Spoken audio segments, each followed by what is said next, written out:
तो मेरे पास ये वाला पॉइंट O है, इस पॉइंट O के अबाउट ये जो फोर्स है, ये वाला, ये वाला, ये वाला और ये वाला, इन सारे फोर्सेस की वजह से लगने वाला नेट टॉर्क मुझे निकालना है। ओके, कोई दिक्कत? No sir. सो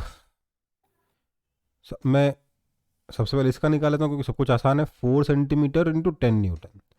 तो सब सारे डेंस क्योंकि सेंटीमीटर में दे रखे हैं, इसलिए मैं सेंटीमीटर न्यूटन में कैलकुलेशन करूंगा, लास्ट में देख लेंगे मीटर न्यूटन में कन्वर्ट करना होगा तो कर लेंगे, ठीक है। तो पहला क्या हो जाएगा, 4 सेंटीमीटर इंटू 10 न्यूटन मतलब 40 न्यूटन सेंटीमीटर। किस डायरेक्शन में बताओ? क्लॉकवाइज। क्लॉकवाइज डायरेक्शन में, मतलब अंदर की तरफ। यस अंदर की तरफ। इसकी वजह से क्या आएगा, आर परपेंडिकुलर ये रहा 6 साइन 37 डिग्री। 6 साइन 37 डिग्री कितना होता है, 3/5 इंटू 15, राइट। ये कौन सा डायरेक्शन है, ये anti clockwise direction. Anti clock. क्योंकि मैंने क्लॉकवाइज को पॉजिटिव ले लिया इसलिए एंटी क्लॉकवाइज ऑटोमेटिकली क्या हो गया, नेगेटिव, है ना। अच्छा ये अंदर था, ये बाहर है, राइट। फिर इसकी वजह से 0, क्योंकि ये तो आर परपेंडिकुलर कितना हो गया, 0 हो गया। Yes sir. इसका मेरे पास दो ऑप्शन है, मैं या तो आर परपेंडिकुलर निकाल लूँ या एफ परपेंडिकुलर निकाल लूँ। मेरे को एफ परपेंडिकुलर ज़्यादा आसान लग रहा है यहाँ पे। ये 150 डिग्री है तो ये बच्चा कितना, 30 डिग्री, है ना। तो इधर कितना आ जाएगा, 20 साइन 30 डिग्री। तो 4 सेंटीमीटर इंटू 10 कितना हुआ, 40। 40 न्यूटन सेंटीमीटर। डायरेक्शन क्या होगा इसका, फिर से एंटी क्लॉकवाइज, राइट, है ना। सो यहाँ कैलकुलेशन कर लेते हैं, 5 से 15 गया, 3 बचा, 3 इंटू 6 इंटू 3, 9 इंटू 6 54, 40 40 80 माइनस 54 कितना बचा, 26 बचा। 26 Newton centimetre anti clockwise direction में आएगा ये, क्योंकि ये माइनस है, राइट। नेट नेगेटिव आएगा तो नेगेटिव मैंने एंटी क्लॉकवाइज ले रखा है इसलिए ये माइनस लिख सकते हो, या फिर 26 Newton centimetre anti clockwise direction ऐसे बोल सकते हो, जो भी इच्छा है यूज कर सकते हो। ओके, समझ में आया? यस। Yes sir. आगे बढ़ते हैं, फिर इजी क्वेश्चन था।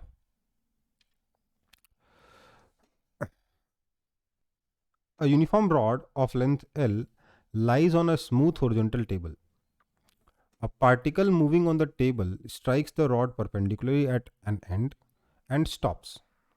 Find the distance traveled by the center of the rod by the time it turns through a right angle. Show that if the mass of the rod is 4 times that of particle, the collision is elastic. है ना, यही ना question. Yes sir. तो देखो question तो simple सा ही है, जो अपन ऑलरेडी क्लास में डिस्कस कर चुके हैं। एक रॉड और एक बॉल के बीच में कोलिजन का है, पर आपको यहाँ पे कोएफिशिएंट ऑफ रेस्टिट्यूशन देने की जगह एक दूसरी इंफॉर्मेशन दी गई है। क्या बोला है कि रॉड है जिसकी लेंथ L दे दी, मान लो ये स्मूथ हॉरिजॉन्टल टेबल पर रखा हुआ है। एक पार्टिकल है जो कि इस रॉड को स्ट्राइक करता है परपेंडिकुलरली, मान लेते हैं इसका मास m है। ये जाकर उसे स्ट्राइक करता है और रुक जाता है, ठीक है, समझ में आई बात। अब इसका मास मैंने मान लिया कैपिटल M। ओके, सो अगर ये वेलोसिटी u से जा रहा था तो हम क्या बोल सकते हैं, mu, इसके सेंटर ऑफ मास की वेलोसिटी फाइनली v मान लेता हूँ टकराने के बाद, तो mu is equal to mv, right. Yes sir. इसके अलावा मैं अगर इस रॉड के बारे में बात करूं, अच्छा इस रॉड के बारे में बात करूं, मैं अगर इस पॉइंट के अबाउट एंगुलर मोमेंटम की इक्वेशन लिखूं तो क्या लिख सकता हूं, mu into L/2 initial angular momentum था। Yes sir. This will be equal to, finally ये तो रुक गया 0, लेकिन ये अब घूम रहा है, तो सेंटर ऑफ मास का एंगुलर मोमेंटम इस पॉइंट के about 0 plus centre of mass के about mL² by 12 times omega. Omega. So हम क्या बोल सकते हैं, दिस मीन्स, देखो L से एक L चला गया,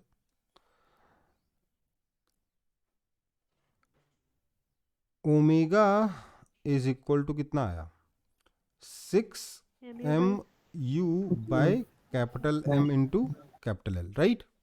Yes, yes sir. sir. ये ओमेगा आ गया, ये मेरा फर्स्ट इक्वेशन है, ये मेरा सेकंड इक्वेशन है, राइट? Yes sir. बोल रहा है कि अच्छा हाँ, बोल रहा है कि ये रॉड जितनी देर में एक चक्कर लगाएगा, क्या लिखा, find the distance travel by the centre of the rod by the time it turns through a right angle. अच्छा, राइट एंगल, तो राइट एंगल घूमने में इसे टाइम कितना लगेगा, pi by 2 upon omega, Yes, sir. That is equal to pi by 12 M U into capital M L. Yes. तो ये हो गया टाइम। इतने टाइम में डिस्टेंस कितना ट्रेवल कर लेगा, तो distance s is equal to v into T, that is equal to v कितना है M U by capital M Yes sir. Into T कितना है pi capital M L upon 12 small M U. देखो small M से small M चला गया, capital M से capital M चला गया, दोनों ही चीज़ें क्वेश्चन में गिवन नहीं थी, है ना? Yes sir. और दोनों ही कैंसिल हो गई। क्या है आंसर, पाई एल, अच्छा यू से यू भी चला गया, यू भी गिवन नहीं था, पाई एल अपॉन 12 12. आंसर। समझ में आया? Yes sir. क्वेश्चन में ना स्मॉल एम गिवन है, ना कैपिटल एम गिवन है, ना यू गिवन है, फिर भी आंसर आ गया, क्योंकि आंसर में भी ये तीनों चीज़ें नहीं आ रही, राइट? अब बताना है कि अच्छा। प्रूफ करना है कि अगर कैपिटल एम 4 स्मॉल एम के बराबर है, अगर capital M 4 times small M के बराबर है, तो हमें प्रूफ करना है कि जो कोलिजन है वो इलास्टिक है। ओके, क्या कर सकते हैं, कैपिटल एम को 4 स्मॉल एम डाल दो, उससे वी आ जाएगा। If capital M is equal to 4 small M, this will mean that v is equal to u by 4, right? and omega is equal to कितना हो जाएगा ये 3 by 2 3u by 2l, right? Yes sir. है ना? तो bottom most point की velocity कितनी हो जाएगी v plus omega l by 2, है ना? That is equal to u by 4 plus 3u by 4, that is equal to u, right? तो कोलिजन के बाद बॉटम मोस्ट पॉइंट की वेलोसिटी कितनी हो गई u, ये रेस्ट पे आ गया। तो वेलोसिटी ऑफ अप्रोच कितना था, u था, वेलोसिटी ऑफ सेपरेशन कितना हो गया, u हो गया। मतलब क्या हुआ, कोलिजन Synergistic collision. वैसे प्रूफ करने के लिए बेटर तरीका क्या होता है, सब्जेक्टिव अगर प्रूफ करने के लिए आए तो आप एनर्जी को, फाइनल एनर्जी को इनिशियल एनर्जी के बराबर प्रूफ करिए, ठीक है? Yes sir. समझ में आया कि नहीं? Yes sir. आगे बढ़े। तो पीछे का नहीं देख रहे हैं। चल Yes सॉरी, sir. Hide हो गया. ठीक है। Yes sir.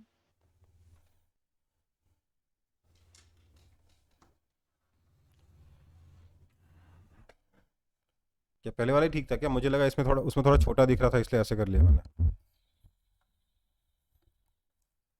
सर अब ठीक है, हो गया, लिख लो। क्लियर? Yes sir. लिख लिया. वो टीवी लगा हुआ बेटर था क्या? हम्म, नहीं सर, ठीक। ठीक है. अरे उसमें लगाने मेरे को कुछ जाता थोड़ा ना, पूछ रहा हूँ मैं। चलो अगला question. Suppose the particle in the, मेरे ख्याल से ये वो 60 था, 61 ही है, तो मेरे ख्याल से वही क्वेश्चन होगा पिछला वाला ही, है ना? कि कोई और प्रीवियस क्वेश्चन है यहाँ पे? नहीं सर, 60 का ही pattern. Okay, suppose the particle in the previous problem has a mass m and a speed v before the collision, and it sticks to the rod after the collision. Okay, the rod has a mass capital M. Find the velocity of center of mass c of the system constituting the rod plus particle. कितना हो जाएगा वो m v upon capital M plus small m, क्योंकि ये तो change होगा नहीं, है ना? Yes sir. Find the velocity of particle with respect to c before the collision. Center of mass, अच्छा बिफोर द कोलिजन कितना हो जाएगा v minus this, right? MB by M plus M. Yes sir. That is equal to capital M V upon capital M plus small M, right? Yes, sir. Find the velocity of rod with respect to C before collision minus this, है ना? 0 sir. minus this, right? Yes, sir. Okay. Find the angular momentum of particle and the rod about the center of mass C before collision. कितना हो जाएगा? Centre of mass C के about निकालना है ना? तो ध्यान दीजिए, centre of mass rod plus particle system है, Particle system. तो वो यहाँ नहीं होगा, वो यहाँ कहीं पे होगा, राइट? है ना? Yes, sir. इसको अगर मैं x बोल दूं तो x कितना हो जाएगा? Small m L/2 upon capital M plus small m, Yes, sir. है ना? तो आपका रॉड तो रेस्ट पर है, जो भी एंगुलर मोमेंटम इसी का है ना? ये डिस्टेंस कितना हो जाएगा? L/2 minus x. Yes, sir. अच्छा, वो तो दिख नहीं रहा आप लोगों को। अच्छा, कुछ ज़्यादा लिख दिया यार, एक्चुअली पेपर क्वेश्चन इतना बड़ा है कि लिखने की जगह नहीं छोड़ी है। क्वेश्चन बहुत बड़ा है। हाँ, सर क्वेश्चन थोड़ा छोटा कर दीजिए। नहीं, अब मैं ठीक है, मैं यहाँ लिख दे रहा हूँ। क्वेश्चन ने बोला है कि रॉड की का मास m है, हम लोगों ने initial velocity of centre of mass निकाल लिया, कितना? mu upon capital M plus small m। हमने पार्टिकल का मास स्मॉल m लेके, क्वेश्चन में v दे रखा, मैंने u लिख दिया, ठीक है? ओके, यही है ना? हम Yes, लोगों ने velocity of centre of mass निकाल लिया, velocity of particle with respect to centre of mass निकाल लिया, हमने velocity of rod with respect to centre of mass निकाल लिया, right?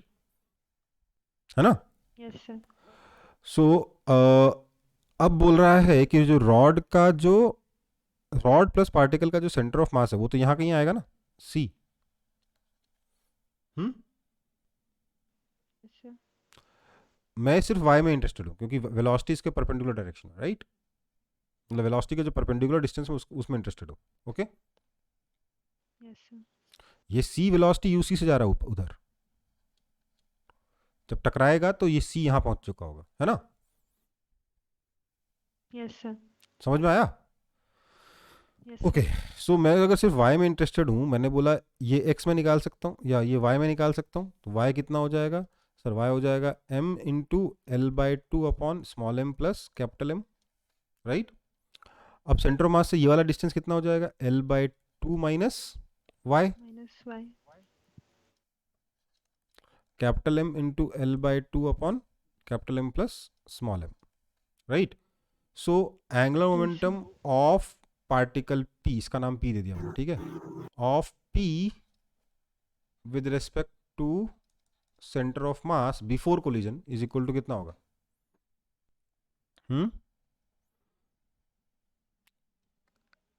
L/2 minus MUR. y into mu, right? Yes, sir. Yes, sir. समझ में आया? और पूछा क्या गया था, मैं भूल Yes, गया। sir. Find the angular momentum of the particle and the rod and of the rod. तो रॉड का रॉड का एंगुलर मोमेंटम कितना हो जाएगा? Angular momentum of rod with respect to centre of mass. देखो, क्योंकि रॉड का एंगुलर वेलोसिटी है नहीं, सिर्फ रॉड के पास linear velocity minus vc, right? This is equal to y times, अच्छा सॉरी सेंटर मास का रेस्पेक्ट निकालना था ना, तो u माइनस यूसी, राइट? अरे सेंटर ऑफ मास के रेफरेंस में इसकी वेलोसिटी u थोड़ा है, Yes, sir. Yes, sir.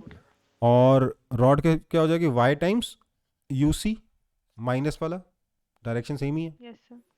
तो सिर्फ मल्टीप्लाई करके डायरेक्शन लिख देता हूँ। दोनों डायरेक्शन कैसा होगा? Anti clockwise. इसके अबाउट इसका एंगुलर मोमेंटम भी एंटी क्लॉकवाइज, इसके अबाउट ये रॉड इधर जा रहा है इसलिए उसका एंगुलर मोमेंटम भी anti clockwise, right? Yes, sir. समझ में आई बात? Yes, sir. Find moment of inertia of the system about vertical axis through the center of mass C after the collision. इस सेंटर ऑफ मास C के about moment of inertia निकालना है। तो moment of inertia कितना हो जाएगा? I is equal to I rod plus I particle, yes that is equal to I rod कितना हो जाएगा? my square plus m l square by 12 parallel electric theorem, plus particle का small m into l by 2 minus y, जो कि यहाँ पर लिखा हुआ अपन ने, है ना, का whole square, right? Yes. Yes, sir. समझ में आया? Yes, sir. ओके, और क्या पूछा?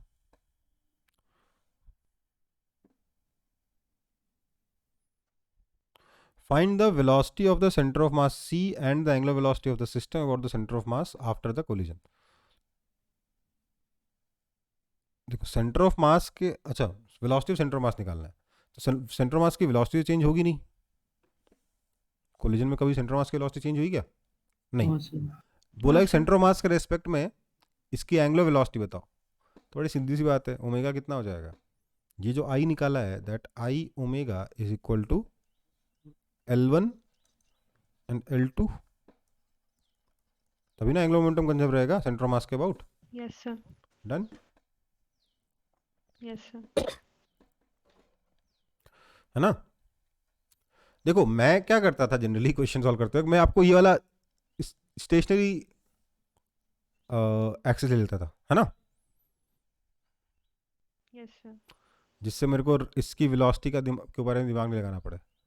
इस एक दूसरा ऑप्शन मैंने हमेशा कहा था, सेंटर ऑफ मास हमेशा एक ऑप्शन रहता है, पर सेंटर ऑफ मास के अबाउट अगर काम कर रहे हो तो ध्यान रखना पड़ेगा कि रॉड इनिशियली भी रेस्ट पे नहीं थी, उसका एंगुलर मोमेंटम भी सेंटर ऑफ मास के अबाउट इनिशियल एंगुलर मोमेंटम में लिखना पड़ेगा, आया ना? Yes. sir. This is a very sir very आईए इंपॉर्टेंट। ओवर करके भी तो कर सकते हैं। IAOR, बेटा यहाँ पर IAOR कहाँ है? कोलिजन में थोड़ा ना IAOR लगा पाओगे, ठीक है? Yes, sir. जो भी है,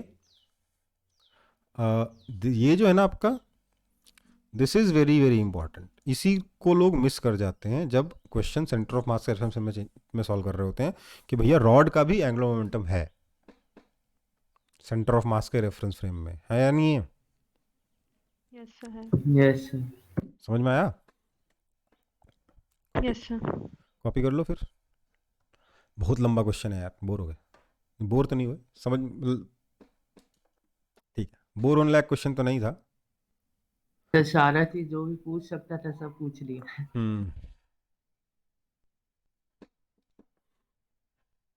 कॉपी हो गया?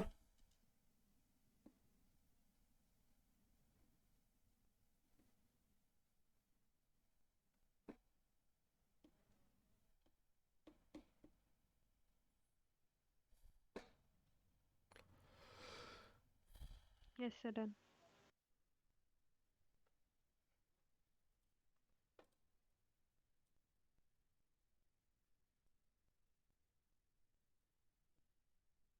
When a body is weighed on an ordinary balance, we demand that the arm should be horizontal if the weights of the two pans are equal. Suppose equal weights are put on the two pans, the arm is kept at an angle with the horizontal and released. Is the torque of the two weights about the middle point of support 0? Is the total torque 0?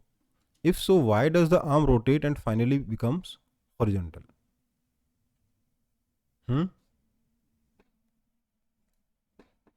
Question समझ में आया? Sir ये question ही कैसा type का है? देखो जैसे question समझ में आया पर पूछा क्या वो समझ नहीं आया। हम लोग बोलते हैं हम एक बीम बैलेंस बनाते हैं, तो बीम बैलेंस में क्या करते हैं हम लोग? इक्वली दोनों दोनों तरफ साइड में गेट्स बैलेंस सेम कर। दोनों तरफ लेंथ इक्वल होनी चाहिए, तब ना बीम बैलेंस बनेगा। Yes sir. यस। तो हमने दोनों तरफ लेंथ इक्वल कर दी, है ना, हमने दोनों तरफ लेंथ यस सर। इक्वल कर दी। अब अगर दोनों तरफ लेंथ इक्वल है, दोनों तरफ वेट भी इक्वल है, तो समझो इस mg का टॉर्क और इस mg का टॉर्क तो इक्वल हो जाएगा यस सर। इस पॉइंट के अबाउट, है ना? Yes sir. Yes sir. तो ये बैलेंस्ड है, बढ़िया है। लेकिन उसने कहा नहीं, मैंने काम किया, रॉड को मैंने इनिशियली टेढ़ा रख दिया, राइट? Yes sir. अब मैंने ये दो वेट्स टांग दिए, यहां पर भी mg लग रहा है, यहां पर भी mg लग रहा है,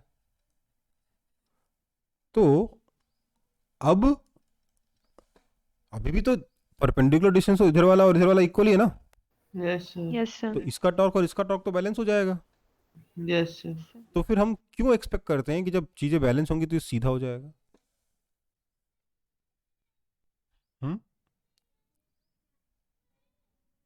सर इक्विलिब्रियम में आने के लिए टेढ़ा भी तो इक्विलिब्रियम में ही है ना, ये तो न्यूट्रल इक्विलिब्रियम हो गया ना बेटा। Yes sir. सर हम लोग पहले से देखते आ रहे हैं इसलिए। अरे भाई, तो सीधा क्यों होता है? पहले से दिखता है ना, अच्छी बात है। चलो मुझे बताओ, सीधा होना क्यों जरूरी है? ऐसे क्यों नहीं रह सकता ये? जिस एंगल पे छोड़ दे उसी एंगल पे रखा हुआ है, दिक्कत क्या है? सीधा क्यों हो जाता है? सर क्योंकि वो सपोर्ट के साथ शायद दोनों साइड में स्ट्रिंग्स एक साथ ऐसा कुछ भी नहीं है। उसके लिए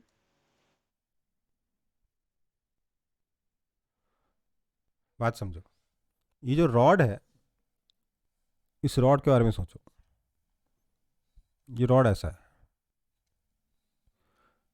इस mg का टॉर्क इस mg का टॉर्क तो बैलेंस हो गया, पर इस रॉड का सेंटर अब यहां नहीं है, यहां पहुंच गया ना। यस सर, तो इसका जो कैपिटल mg है, इसका टॉर्क इसे सीधा करेगा। समझ में आया? सर तो नेट एक्सटर्नल फोर्स तो नहीं लग रहा है, तो सेंटर ऑफ क्यों? Mass capital mg shift. क्या कैपिटल mg एक्सटर्नल फोर्स नहीं है? ये स्मॉल mg का टॉर्क इस स्मॉल mg के टॉर्क को बैलेंस कर चुका, राइट? यस सर, यस तो सर। इस कैपिटल mg के टॉर्क को कौन बैलेंस करेगा? ये कोई नहीं। तो ये सीधा करेगा कैपिटल mg इसको। Yes sir. यस सर, समझ में आया? Yes sir. Yes sir. Yes sir, yes sir. यहाँ ये जो टेंशन है ऊपर, ये टेंशन ये टेंशन, ये स्मॉल mg और ये स्मॉल mg मिलके जीरो होगा टॉर्क, बट इस कैपिटल mg का क्या होगा? है ना? Yes yes sir, sir. Okay, तो यही क्वेश्चन है, और क्वेश्चन कोई न्यूमेरिकल क्वेश्चन नहीं है, ये सिंपल सा क्वेश्चन है, ठीक है? सर तो आंसर क्या देंगे कि no that is the total torque zero. बोलोगे कि the torque of weights is zero, but the torque of weight of center of the torque of weight of rod is not zero as the center of mass of the rod is not below the support. Okay, ये subjective question है बेटा, ये objective question ही, numerical answer नहीं है इसका। Yes sir, short answer type. हाँ, बढ़े आगे। Yes sir, yes sir. A ladder is resting on one end of the vertical wall and the other end of the horizontal floor. Is it more likely to slip when a man stands near the bottom or near the top? ठीक है,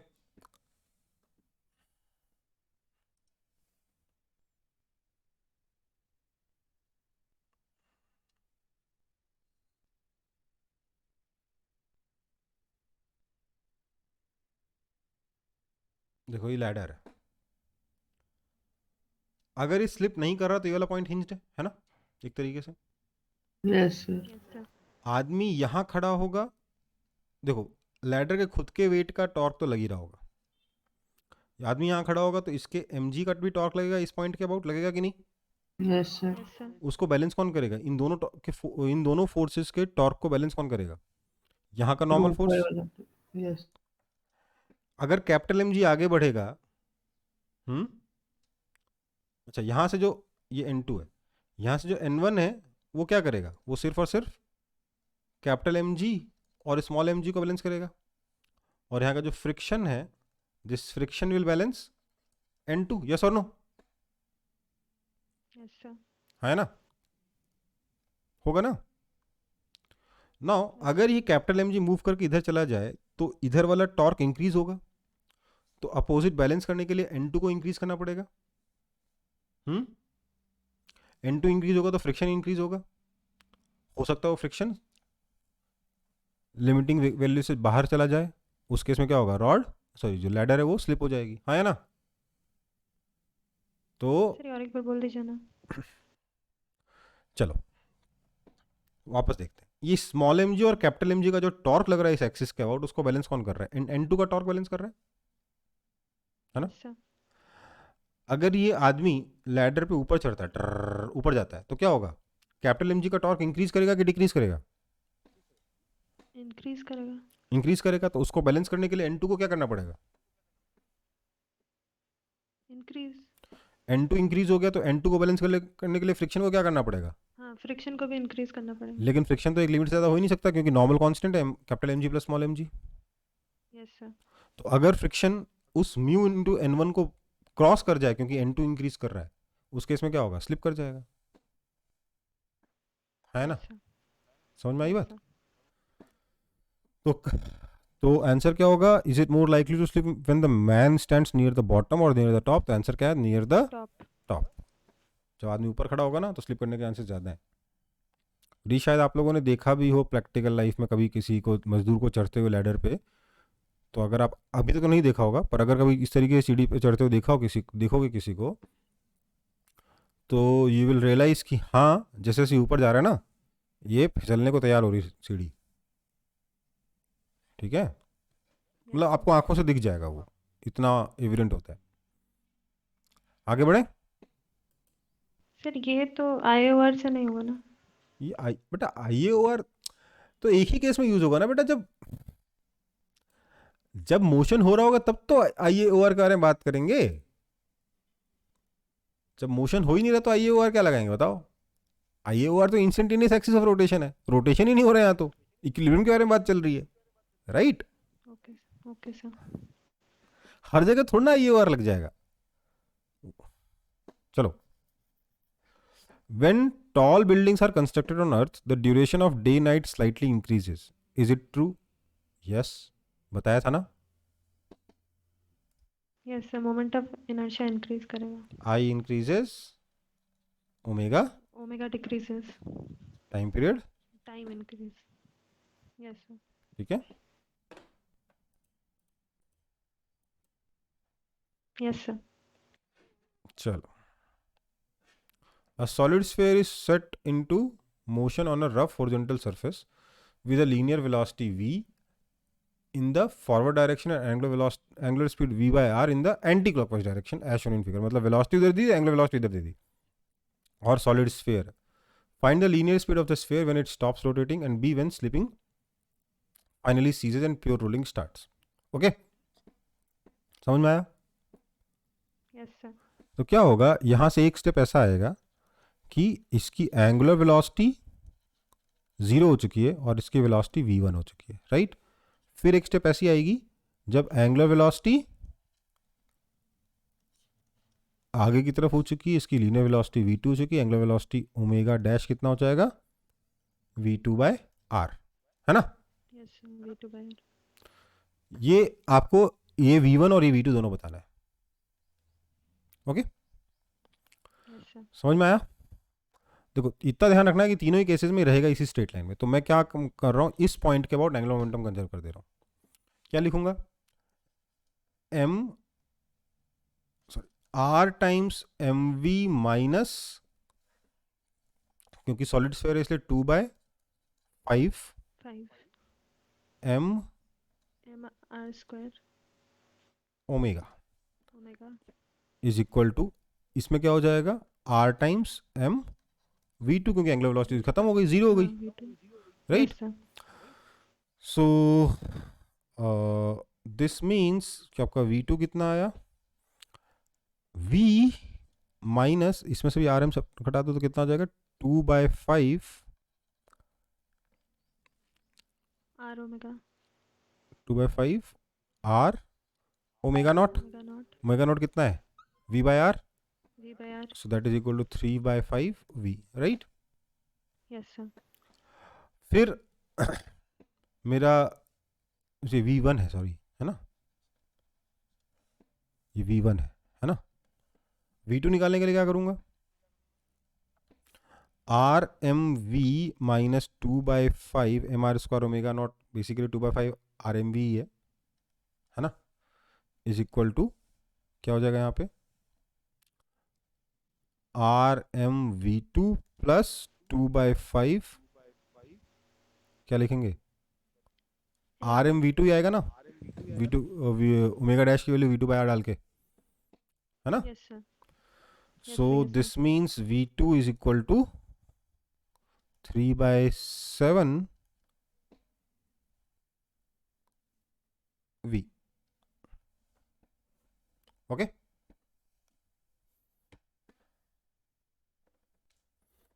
yes sir. Calculation तो कर ही लोगे, concept समझ में आया? सिर्फ angular momentum conservation yes लगाना है सर। और कुछ नहीं करना है।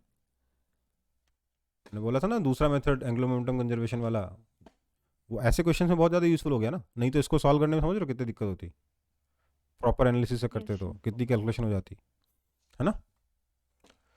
आगे बढ़े। Yes sir.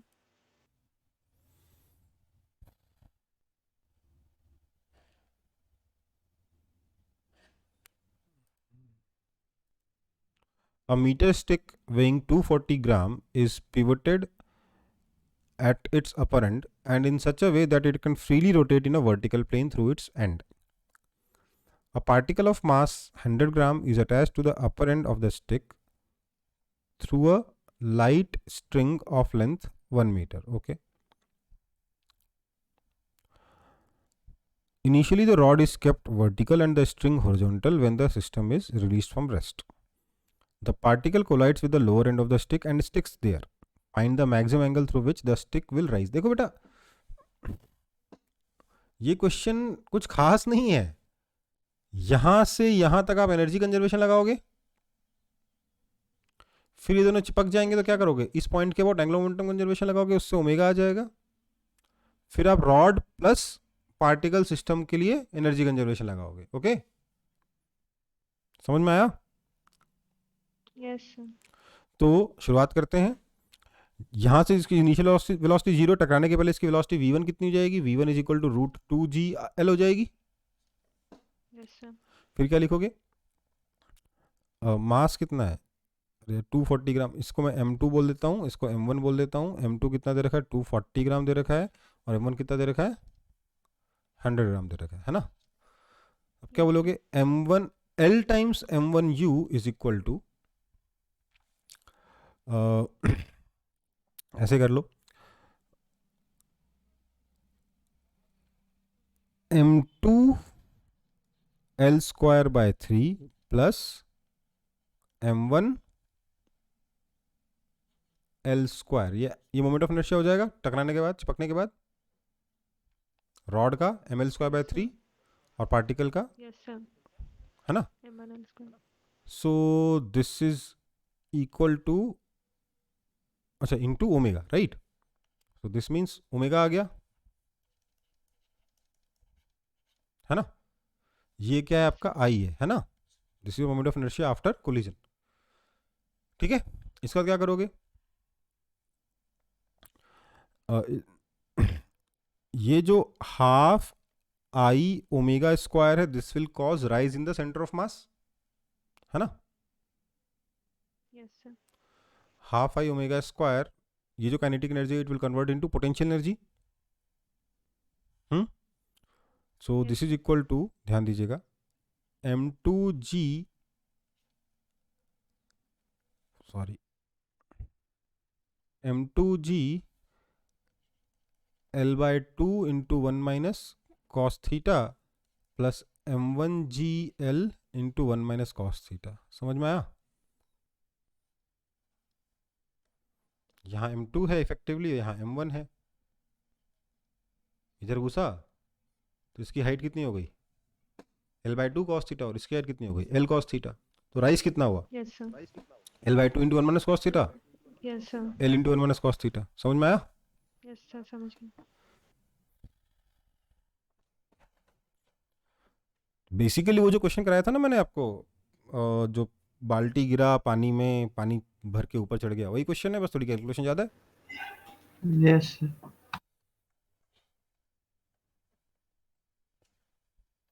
कोई दिक्कत? No sir. आगे बढ़ें। Yes sir. Yes sir.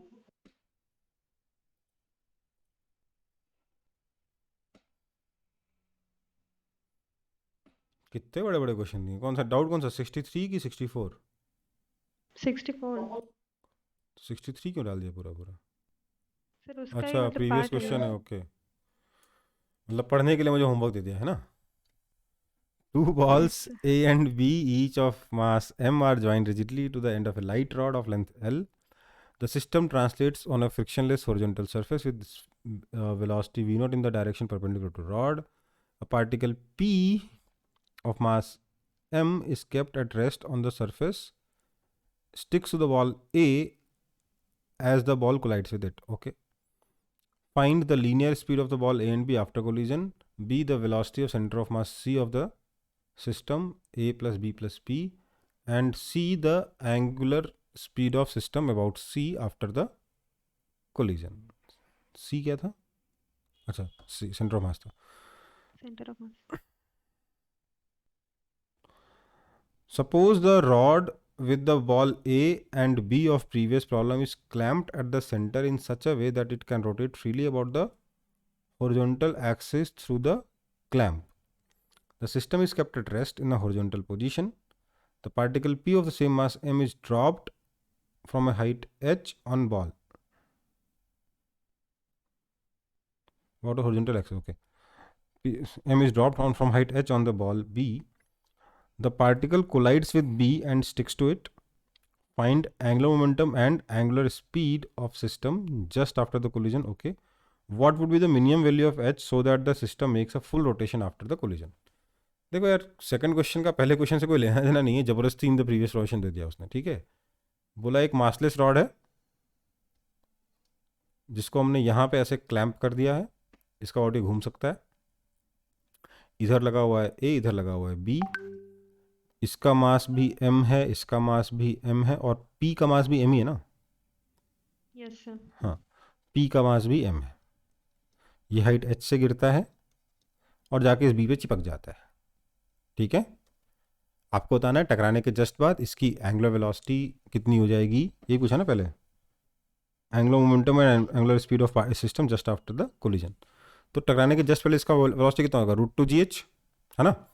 So m into √2gh is equal to m into l by 2 का square 3 times omega. Yes sir.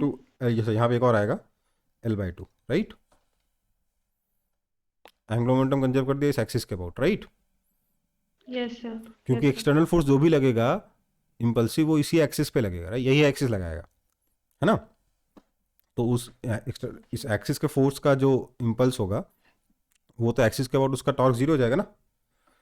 इसलिए एक्सिस का अबाउट एंगुलर मोमेंटम कंजर्व कर दिया हमने. m ने m कैंसिल कर दिया, एक l ने एक l भी मार दिया, पर अच्छा l by 2 ने पूरा l by 2 ही मार दिया, खत्म कहानी. सो ओमेगा कितना आ गया, 2 times √2gh into gh upon l, 3l. 3L. ठीक है, ये फर्स्ट पार्ट हो गया. एंगुलर मोमेंटम तो यही रहेगा यार, उसमें दिमाग लगाने वाली बात ही नहीं है. What should be the minimum value of h so that the system makes a full rotation about the after the collision? ध्यान दीजिए, अब इसको अगर कोलिजन करना है, ध्यान दीजिएगा, इसका सेंटर ऑफ मास कहाँ है, इस साइड है ना, क्योंकि इधर 2m मास हो गया है और इधर m मास हो गया है, right. Yes sir. Yes sir. तो सेंटर ऑफ मास का अगर मैं x निकालूं तो x कितना है, x is equal to 2m into l by 2 minus m into l by 2 upon 3m, that is equal to l by 6, right. Yes sir. अब इसके पास इतनी एनर्जी होनी चाहिए कि ये सेंटर ऑफ मास यहाँ से घूम कर ऊपर तक पहुंच पाए. यहाँ पे हमें टेंशन की चिंता नहीं करनी, क्योंकि रॉड है, ये कभी स्लैग तो होगी नहीं, सैग तो होगी नहीं, है ना. Yes sir. सो जो भी आपकी kinetic energy I, half I omega square, that has to be equal to 3m g x.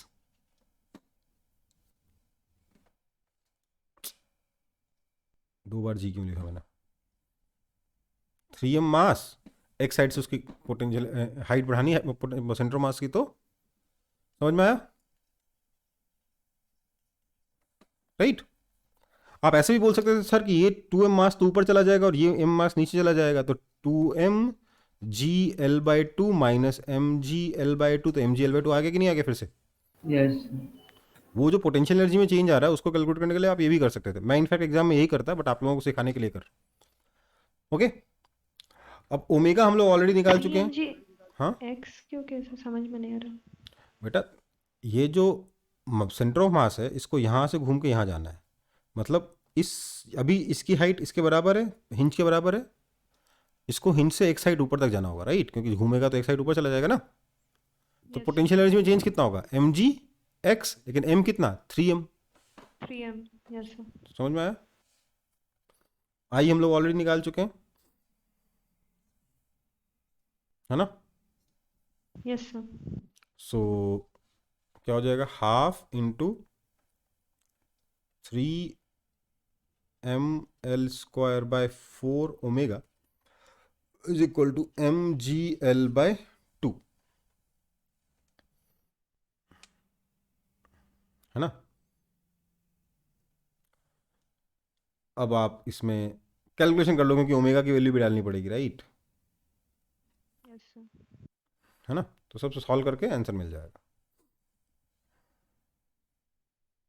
कोई खास नहीं है इसमें। समझ में आया कि नहीं?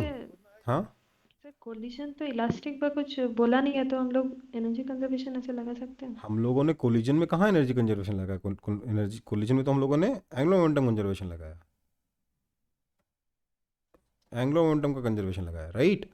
उस एक बार एंग्लो मोमेंटम का कंजर्वेशन लगा के ओमेगा निकाल लिया, उसके बाद यहाँ से लेकर यहाँ तक हम लोगों ने एनर्जी कंजर्वेशन लगाया। यस सर, ठीक है। ठीक है,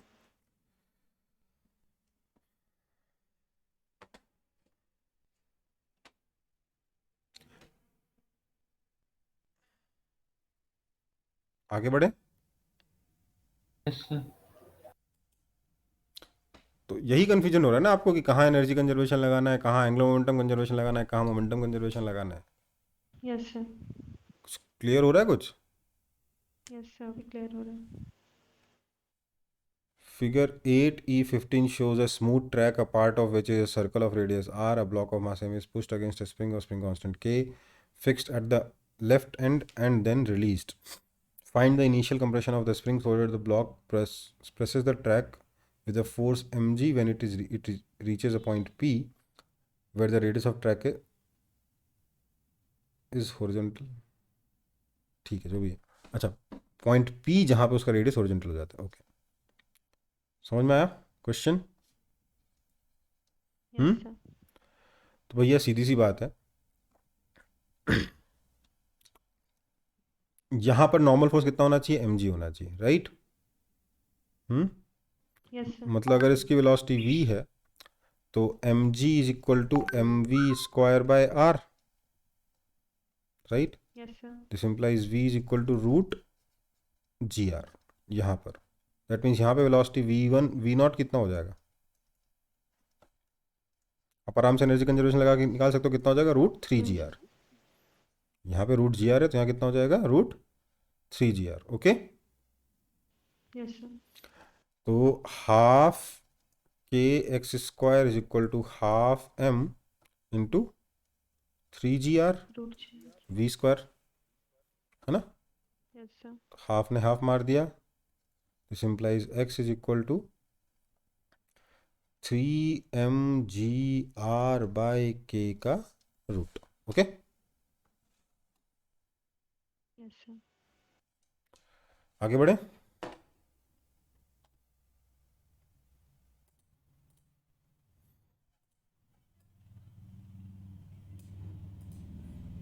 यस सर।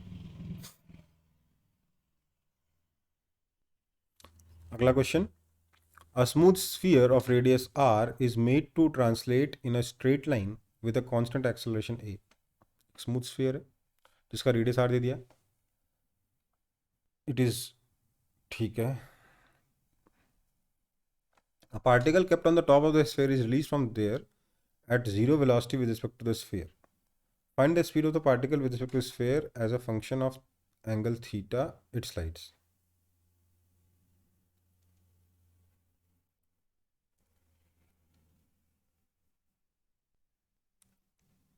देखो भैया, स्फीयर जो है ना वो सिर्फ ट्रांसलेट कर रहा है और रोटेट नहीं कर रहा है, ठीक है।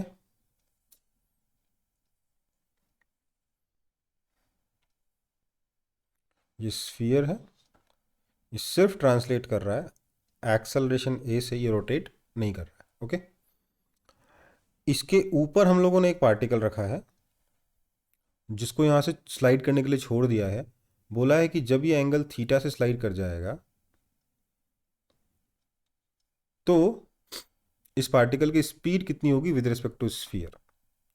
तो अगर मैं स्फीयर के रेफरेंस में मैं बात करूं तो इसके ऊपर पार्टिकल के ऊपर फोर्स क्या क्या लग रहा है सर? नीचे mg लग रहा है और पीछे ma लग रहा है ना? Yes sir. इन दोनों फोर्सेस ने मिलकर वर्क कितना किया? वर्क डन हो गया sir mg into 1 minus cos theta plus ma into sine theta, हाँ या ना? Right. So this therefore this work done by gravity plus this work done by pseudo force will convert into its kinetic energy by work energy theorem। m ने m मार डाला पूरा, क्या बचा?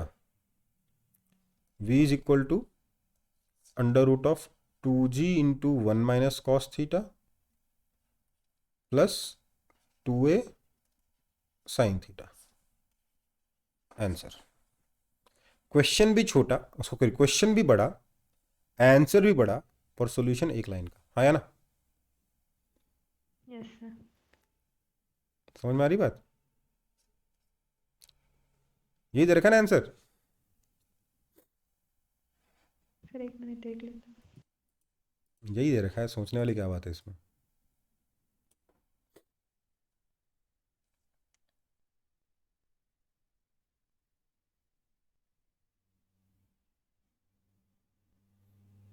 Yes sir यही है।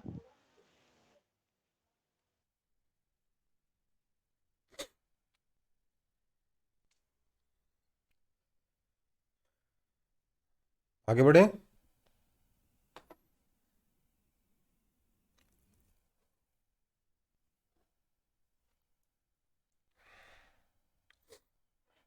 Yes sir.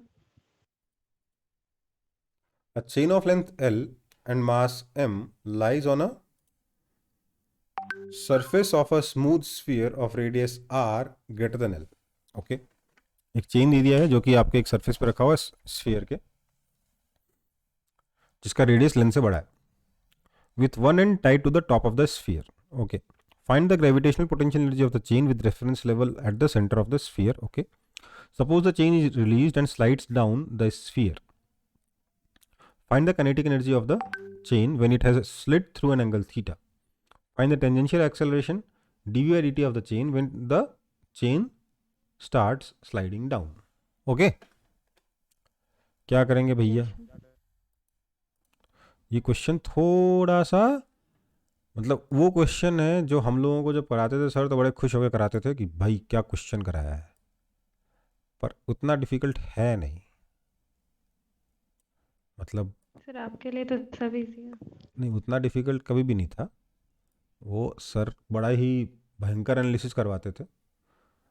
मैं आपको एकदम सिंपल एनालिसिस बताता हूँ, ठीक है? बड़ी सिंपल एनालिसिस है इसकी, कोई बड़ी एनालिसिस नहीं है, ठीक है?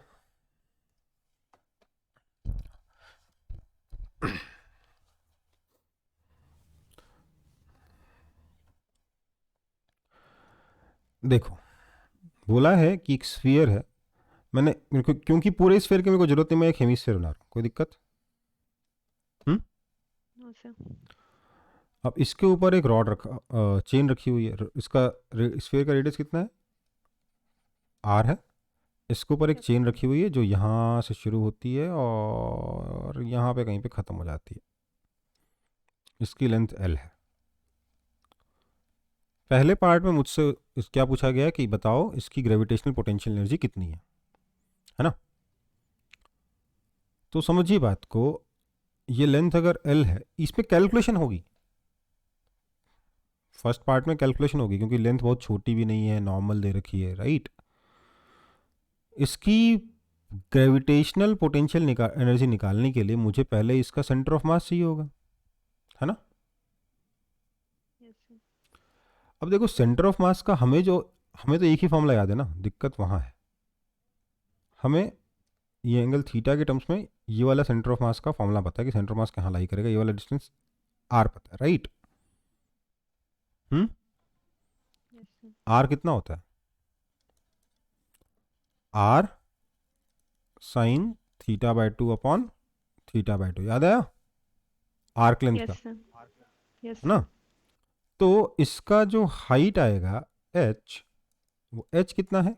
R cos theta by 2, Theta by 2. Right? So this is therefore potential energy U is equal to mgh, that is equal to mg, small r की वैल्यू डाल दी, r sine theta by 2 upon theta by 2 cos theta by 2।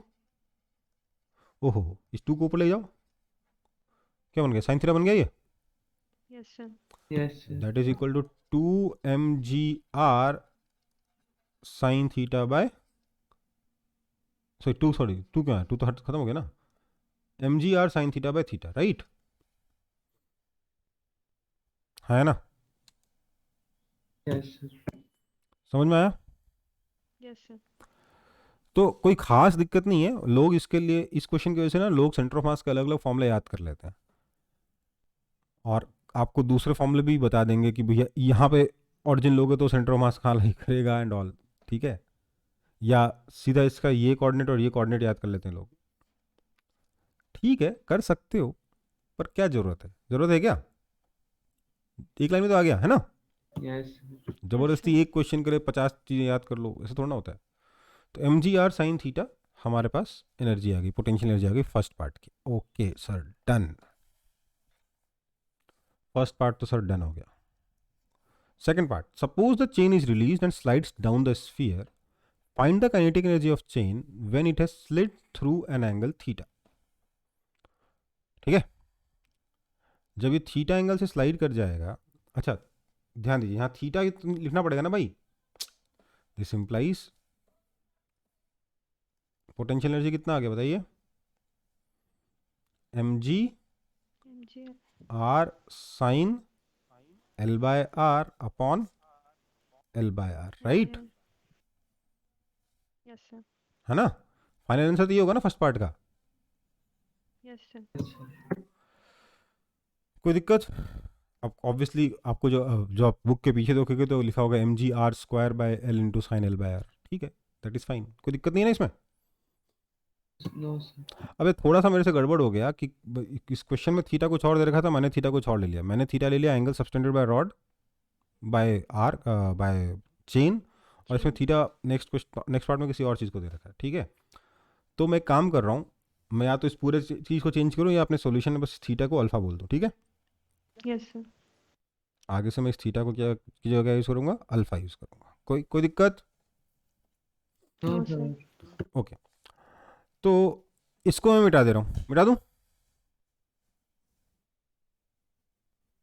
क्या? चलो next page पे solve कर लूँगा, कोई दिक्कत नहीं, ठीक है? इसका आगे का नेक्स्ट पेज पे सॉल्व करता हूँ, फिर आप लोग वापस से पूरा कॉपी कर लीजिएगा। तो मेरे पास ये स्फीयर था, वैसे मैं हेमिस्फीयर बना रहा हूँ, मैंने पहले ही बोल दिया था। बोला है कि जब ये रॉड थीटा एंगल से स्लाइड कर जाएगा, मतलब रॉड यहाँ पहुँच जाए, यहाँ से यहाँ आ जाए, थीटा एंगल से स्लाइड कराना नहीं मेरे को तो अल्फा एंगल से स्लाइड कराना है ना? तो इसका सेंटर ऑफ मास यहाँ पहुँच जाएगा, राइट? ये स्मॉल आर है, ये वाला एंगल कितना है? थीटा, और कितना एंगल से स्लाइड कर गया ये? Alpha, right? Alpha. सॉरी ये थीटा बाय 2 है, ये पूरा एंगल थीटा, राइट? है ना? कोई दिक्कत? No, sir. सो इसकी नई पोटेंशियल एनर्जी कितनी हो जाएगी बताओ? mg R sin alpha. Small R cos alpha plus theta by 2, right? ये होगा ना नया हाइट सेंटर ऑफ मास का।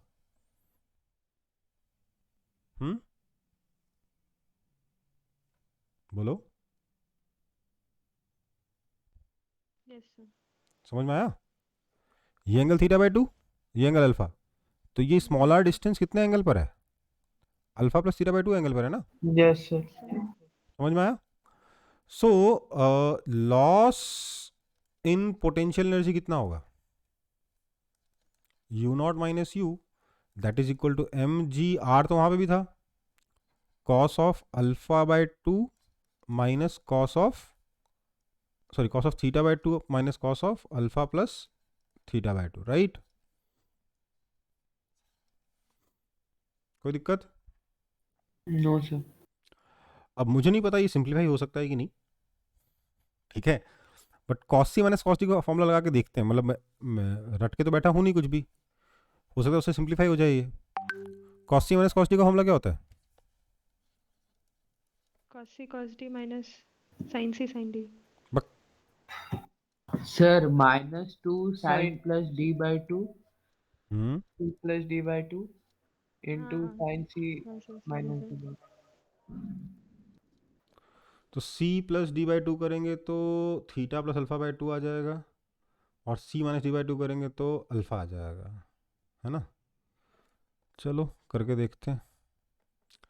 मतलब आई एम नॉट श्योर, अगर कुछ सिंप्लीफाई होता है तो यूज़ करूंगा, नहीं तो इसी फॉर्म में वापस आ जाऊंगा, ठीक है?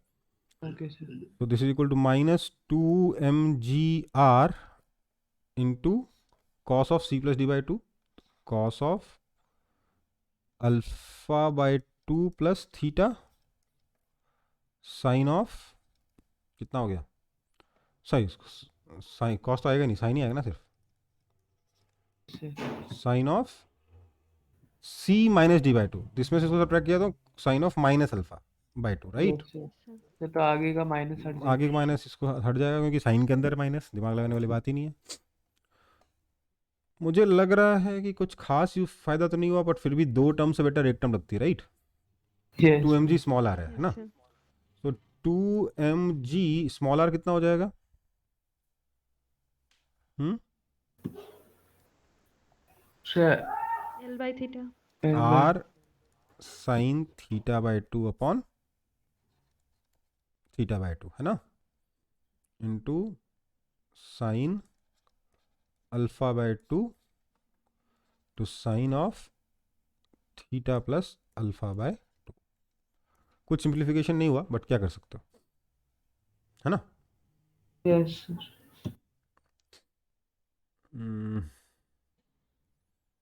4mgr, 3 साइन का प्रोडक्ट है,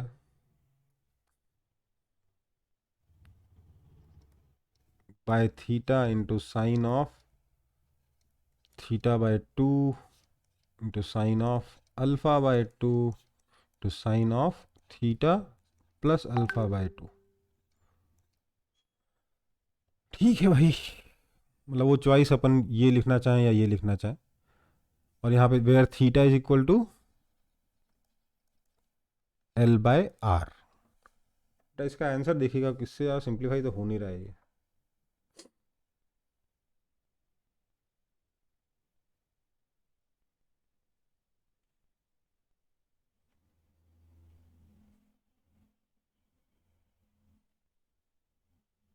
हो रहा है क्या?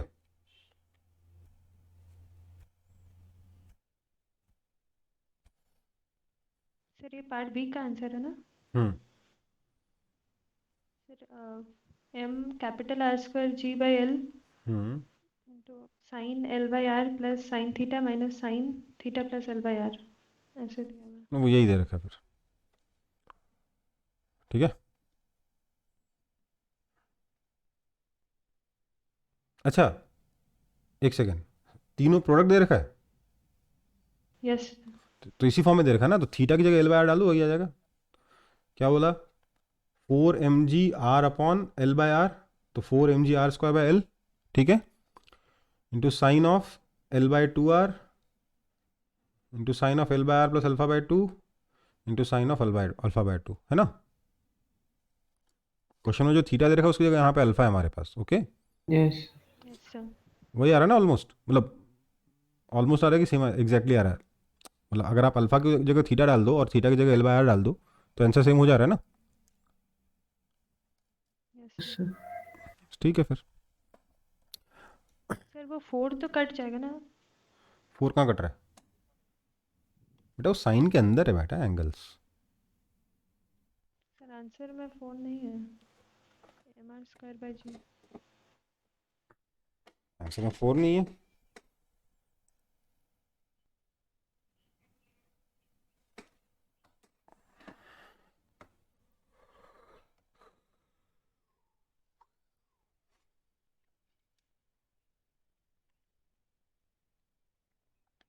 4 कहाँ जाएगा भाई?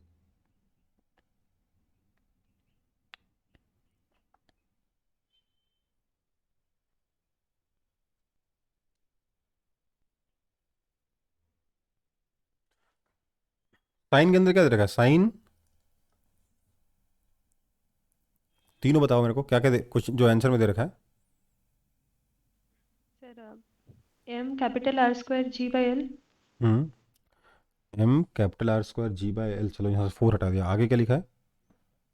Into sine of l by r sine of L by R दे रखा है, मतलब साइन ऑफ हाँ थीटा दे दिया उसने सीधे। ओके, और प्लस साइन थीटा प्लस, मतलब अल्फा जो, हाँ प्लस साइन थीटा बेटा तो आपको बोल रहा हूँ प्लस साइन थीटा दे रखा है, प्लस साइन अल्फा। ओके, और alpha minus sine theta plus l by r minus sine theta plus l by r मतलब alpha alpha plus l plus by r। Theta, है ना, ये दे रखा है। Yes sir. तो मतलब वो इस रास्ते पे नहीं गया है, उसने क्या किया, यहाँ कॉस थीटा बाई 2 था ना, उससे साइन थीटा बाई 2 मल्टीप्लाई किया तो एक, हाँ वो इस रास्ते से गया ही नहीं है, ठीक है।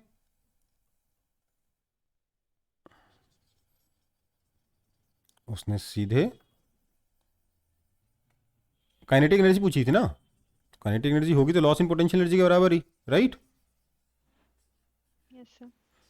काइनेटिक एनर्जी पूछी कि कुछ वो वेलोसिटी पूछी, स्पीड पूछा है, क्या पूछा है? Find kinetic energy kinetic of the energy पूछा है प्लेन। ना, हाँ ठीक है। ओह,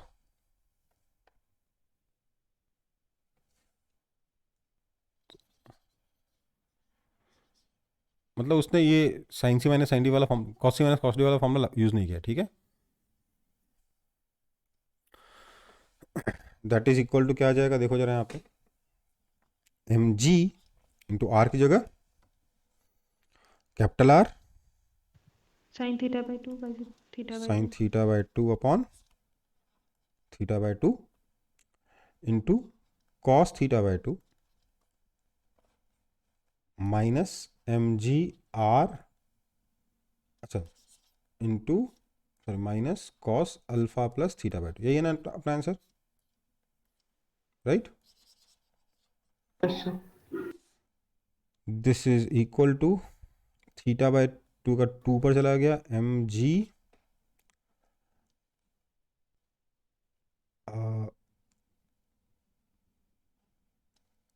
are square by l sine theta by 2, तो मैं साइन थीटा बाई 2 को अंदर ले जा रहा हूँ, sign theta by 2 cos theta by 2 minus sine theta by 2 into cos of alpha plus theta by 2। Okay,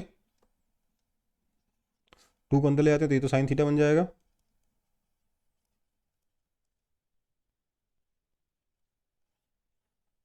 sign theta minus, और 2 से अंदर मिला गया तो क्या हो गया, 2 साइन ए कॉस बी, है ना। Yes, yes sir. सर। तो 2 साइन ए कॉस बी कितना होता है, sine sine of A plus B minus sine of A minus B, यही होता है ना। Yes, sir. Yes sir. Sine of A plus B minus sine of A minus B, right, यही होता है ना। Yes sir. So this is equal to M ji are square by L, तो ऐसे रह गया, इंदर आ गया sine theta minus sine of A plus B, कितना हो जाएगा, sine of alpha plus theta plus sine of A minus B sine of minus alpha, right. So this implies, so this is equal to mgr square by l, तो वही आ गया sine theta plus sine alpha plus minus sine theta plus alpha. मैंने आपसे पूछा तीनों multiply हो रहे, तो आपने बोला हाँ तीनों मल्टीप्लाई का हो रहा है बेटा, ऐड सब्ट्रैक्ट हो रहा है ना। Yes sir. समझ में आया। Yes, sir. थीटा की जगह क्या डाल दोगे आप, एल बाय आर, अल्फा की जगह आंसर में थीटा दे रखा है, right. Yes sir. Okay, clear है। Yes, sir. Yes, sir.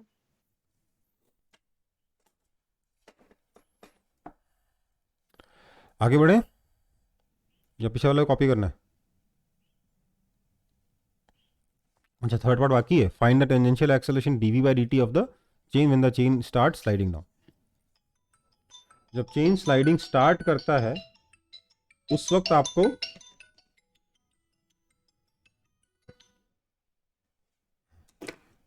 जब चेन स्लाइडिंग स्टार्ट करता है उस वक्त उसका टेंजेंशियल एक्सेलरेशन बताना है ना? Yes, sir. ठीक है, कॉपी कर लो, पहले इसको कॉपी कर लो फिर बताता हूँ. मुझे एक मैसेज भी करना है.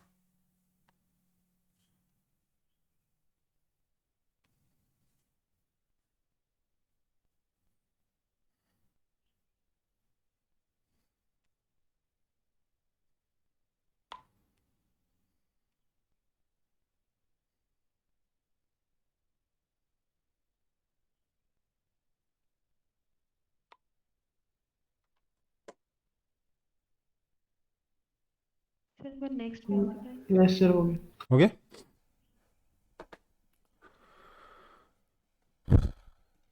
चलो.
कॉपी हुआ?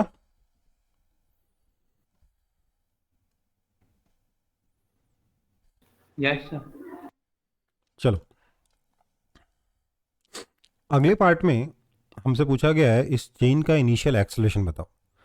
एक्चुअली यहाँ तक वाला जो पार्ट था ना ये काफ़ी मतलब देखो कैलकुलेशन है इसमें, बट अगर आपको भरोसा है कि आपकी मैथ्स सही है और आप गलत नहीं कर रहे हो तो कॉन्फिडेंस के बल पे यहाँ तक आराम से पहुँच जाओगे, है ना?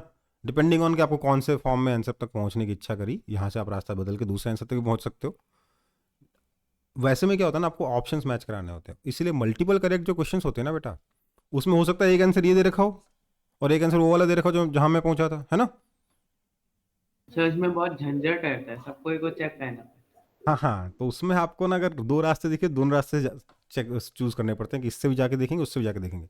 सब्जेक्टिव में ये काम हमारे लिए बड़ा आसान हुआ करता था कि हमें Yes, sir. Easy होता है. हमें ये नहीं सोचना होता था कि यार ऑप्शन में कौन सा आंसर दे रखा है, हमें अपने हिसाब यस से सर, डायरेक्ट बस लिख दो. हाँ, हमें जो आंसर जो हमें रास्ता समझ में आया, जो रास्ता हमें सही लगे उस रास्ते से पहुंच के चले जाओ, क्योंकि आंसर दोनों इक्वली करेक्ट है, राइट? Yes, sir. तो अब जो सिंगल चॉइस में तो फिर भी ठीक है कि आपको आपका मैच नहीं किया तो आपने दोबारा से सॉल्व कर लिया, बट अगर मल्टीपल करेक्ट है तो क्या होता है, समझ रहे हो प्रॉब्लम? जो भी है. अगर मल्टीपल करेक्ट में सारा जो सही होता है वो उसमें से एक करेक्ट करेंगे तो फुल मार्क्स तो नहीं मिलेगा. नहीं, लेकिन कोशिश करते हैं, मैंने देखा जेई वालों को कि इस तरीके का मल्टीपल करेक्ट नहीं देते हैं कि आपके बस क्वेश्चन की फॉर्म की वजह से आपका गड़बड़ हो गया, ठीक है? Yes, sir. मतलब कभी आ भी सकता है बट कोशिश करते हैं ऐसा ना हो. मैथ्स में ऐसा आता है, मैथ्स में ऐसा बहुत आता है, क्योंकि मैथ्स में तो सिखाना ही है ना कि ये Yes, करेक्ट sir, है तो वो भी math तो करेक्ट है, बहुत आता है. ठीक है? फिजिक्स में जनरली ऐसा कम आता है कभी कभार, बट कम आता है। तो जो भी है, इसका जो मेन जो ट्रिकी पार्ट है वो थर्ड पार्ट है कि भैया इसका इनिशियल एक्सेलरेशन निकालो, है ना।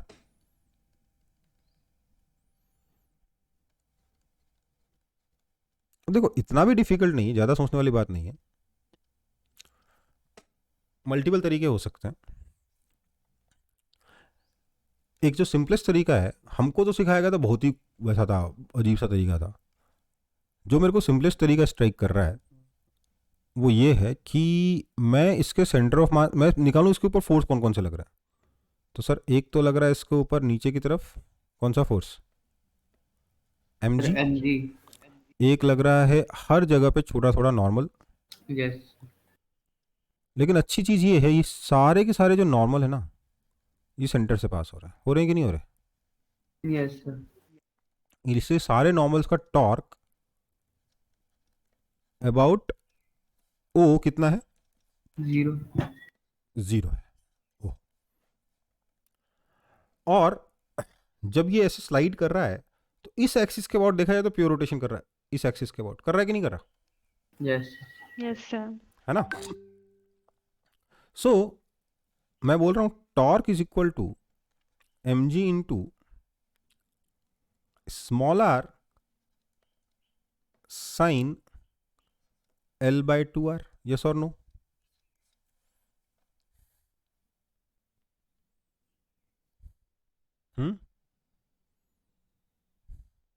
Yes sir. समझ में आया, क्योंकि नॉर्मल का टॉर्क तो है नहीं, सिर्फ एम जी का टॉर्क बचा। This is equal to small M R square, यही होगा मोमेंट ऑफ इनर्शिया, क्योंकि सारा का सारा मास इस आर डिस्टेंस पर है, इंटू अल्फा, राइट। एकदम लल्लू सा क्वेश्चन है, पता नहीं हम लोगों को क्या कराते थे इसके साथ हर टाइम पे, पता नहीं है कि नहीं। तो बस एक लाइन का। हाँ, हमको पूरी पार्टिकल एनालिसिस कराए थे एक एक मास की इस पे, पता नहीं क्यों। सर पूरा एक पार्टिकल। हाँ, मतलब पूरा डिफरेंशियल एनालिसिस कर देते थे। कितना आसान है कि नहीं। Sir L by two R कैसे हुआ सर? टू आर कैसे हुआ? बेटा थीटा बाई 2 होता है ना, ये तो थीटा बाई 2 होगा ना, यस सर यस सर। ठीक है। स्मॉल आर कितना है, स्मॉल आर है sir R sine theta by 2 upon theta by 2, yes sir.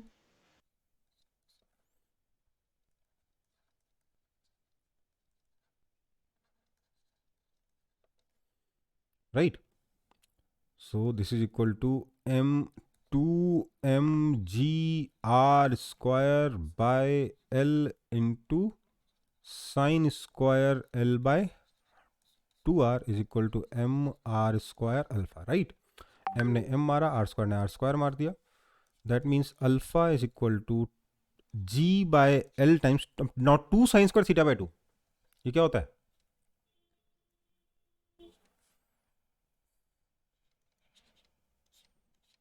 है ना। Yes sir. डन।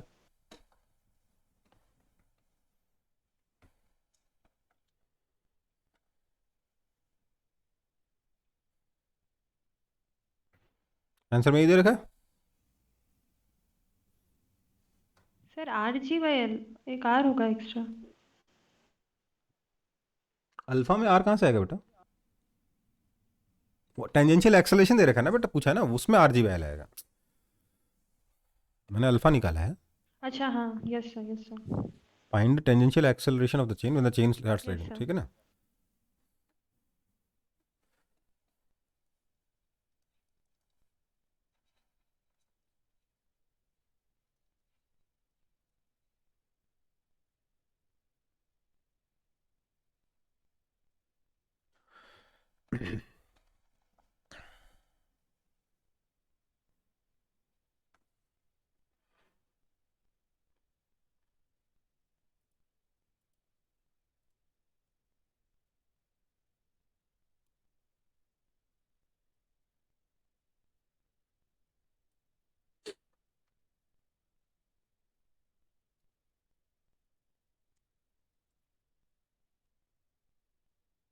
समझ में आया सबको? Yes sir. Yes, sir. आगे बढ़े। Yes, sir. Yes sir. A kid of mass capital M stands at the edge of a platform of radius r, which can be freely rotated about its axis. Okay. The moment of inertia of the platform is I. The system is at rest when a friend throws a ball of mass m and the kid catches it. If the velocity of ball is v horizontally along the tangent to the edge of the platform when it was caught by the kid, find the angular speed of the platform after the event. बेटा मतलब क्या, ये तो बहुत ही आसान question है यार। M V R initial angular momentum is equal to capital M plus small M R square plus I times omega. समझ में आया?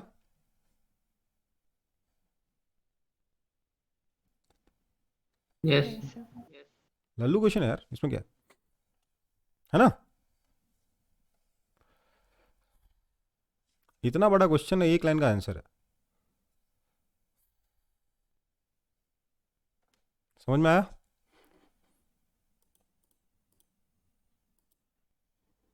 Yes sir. Yes, sir. आगे बढ़े। Yes, sir. This figure shows a smooth track which consists of a straight inclined part of length L joining smoothly with a circular part. Okay. A particle of mass m is projected up the incline from its bottom. Find the minimum speed v0 for which the particle reaches the top of the track.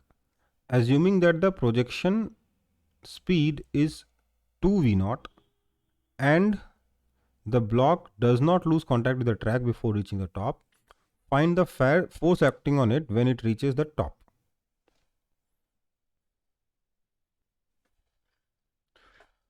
ठीक है। C, assuming that the projection speed is only slightly greater than v0, where will the block lose contact with the track? ये तो अपन को मालूम है ना? ये तो याद होगा ना? अगर टॉप तक पहुंच गया, उससे थोड़ी सी स्पीड ज्यादा हुई तो यहाँ जाके कांटेक्ट तोड़ेगा ना? Yes, sir. ये थीटा कितना होगा? सॉरी, ये थीटा तो नीचे दे रखा है, ये अल्फा कितना होगा याद है? अरे cos alpha is equal to 2/3, याद नहीं है? ये याद होगा, एक हेमिस्फेयर था, उसके ऊपर एक बॉल इसको रख दिया था, तो ये स्लाइड करके कहाँ पे कांटेक्ट तोड़ेगा? क्वेश्चन क्या था ना, जहाँ पे नॉर्मल फोर्स 0 हो जाता है। Yes, sir. तो इसमें क्या आया था, ये हाइट कितनी आई थी? r/3 आई थी ये वाली हाइट। ये कितना बचा था? 2r/3। अल्फा कितना Yes, हुआ? sir. Yes, sir. Cos alpha कितना हुआ? 2r/3 अपॉन r, है ना? Yes, sir. याद आया कुछ? तो थर्ड पार्ट तो सॉल्व ही नहीं करना, अपन को पहले से मालूम है। फर्स्ट और सेकंड बचा। फर्स्ट पार्ट भी बहुत लल्लू है, टॉप तक पहुंचाना है। अब ध्यान देने वाली बात ये है कि स्ट्रेट लाइन कितना है? एल है, तो उससे तो और थोड़ा हाइट तक जाना है ना भाई। ये एंगल अगर थीटा है तो ये वाला एंगल भी थीटा है, राइट? तो एक्स्ट्रा हाइट कितनी चढ़नी है?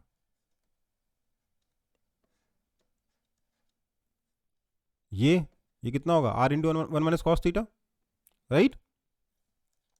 Yes. सो मैं क्या लिख सकता हूँ? इनिशियल काइनेटिक एनर्जी जो है half M U square, that has to be equal to M G L sine theta plus R into 1 minus cos theta. समझ में आया? आया ना? First part done.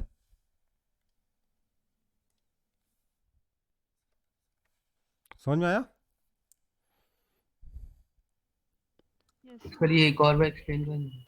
देखो भाई, ये एल है और इतना हाइट और चढ़ा, तो टोटल हाइट कितना चढ़ा? ये वाला height, that is R into 1 minus cos theta, है ना?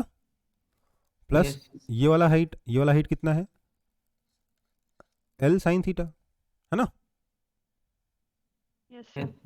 तो initial energy, kinetic energy should be equal to final potential energy. First part done. Yes. अब बोला नहीं, बताओ अगर इनिशियल स्पीड 2v0 है, and that the block does not lose contact with the track before reaching the top, find the force acting on it when it reaches the top. यार L और are के बीच में कोई relation नहीं दे रखा है क्या? नहीं दे रखा है, कोई बात नहीं, बोल रहा है कि कॉन्टैक्ट पे नहीं छोड़ता है. ओके, सो हम क्या बोलेंगे, अगर इनिशियल वेलोसिटी डबल है इसकी तो काइनेटिक एनर्जी 4 टाइम्स है ना. Yes sir. So final velocity जो बचेगी उसमें से वो, समझो बात, मैं कैलकुलेशन कैसे करता हूँ समझो. हाफ एम 2u का whole square is equal to u final plus k final. Yes और no? Yes sir. Which means half m 2u का whole square is equal to u final कितना है, यही तो है u final, right? Yes sir. This is equal to half m u square plus half m v square, right? This means 3 times half m u square is equal to half m v square, right? Sir ये समझ में नहीं आया क्या किया. ये जो u final है यही है ना u फाइनल. Yes sir. ये तो पहले ही पता है ना अपन को, initial kinetic energy final potential energy में कन्वर्ट हो रही थी फर्स्ट पार्ट में. Yes sir.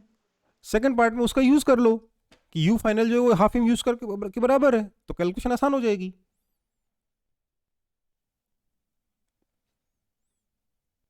Okay sir. समझ में आया? Yes sir. सो अब मेरे को चाहिए क्या, इसको लगने वाला नॉर्मल फोर्स. फाइंड द, क्या पूछा?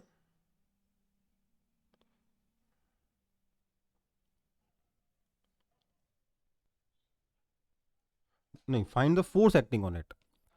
फोर्स एक्टिंग ऑन इट निकालना है, मतलब कांटेक्ट नहीं तोड़ा, मतलब सर्कुलर मोशन करना है. तो जो फोर्स लगेगा क्या लगेगा, एम जी माइनस नॉर्मल, है ना? दैट इज इक्वल टू कितना हो जाएगा, M V square by R, right? Yes sir. अब एम वी स्क्वायर निकाल के बैठा हूं मैं, 2 को कैंसिल कर दो, इसको आर से डिवाइड करना है. So that is equal to 3m u square by R, मतलब इसका 6 times by R, right? That is equal to 6mg into L sine theta plus R into 1 minus cos theta by R, right?